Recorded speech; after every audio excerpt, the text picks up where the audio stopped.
Hello, I'm Laurel Townhead. I'm QUNO's Human Rights and Refugees representative. So one of the areas of work within our Human Rights and Refugees programme is on the right to conscientious objection to military service. This work is seeking to ensure that anybody anywhere who refuses to kill in the name of the military because of their beliefs is safe to do so. Another area of our work on the Human Rights and Refugees programme is on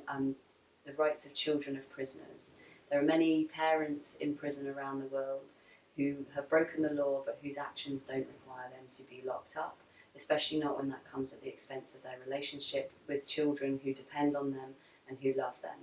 And our work on the rights of children of prisoners is seeking to ensure that those children are not ignored and that their rights are taken into account in all the decisions that are made by the government, by judges, by prison services which affect them. One of our biggest achievements of the past year has been the adoption of revised standard minimum rules for the treatment of prisoners.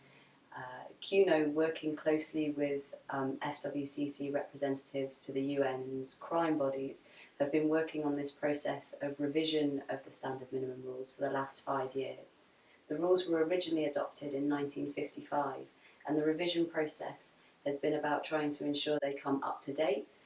and in line with current human rights law. Three of the things which we're particularly pleased about the inclusion of, and which Quakers worked particularly closely on, was the inclusion of the right to safety within prisons for prisoners, prison staff and those visiting prisons, the inclusion of the value of using restorative justice processes within prisons, and from our point of view and our work on children of incarcerated parents, the inclusion of a rule that the best interests of children should be taken into account when deciding whether they should live in a prison with their parent or not. We're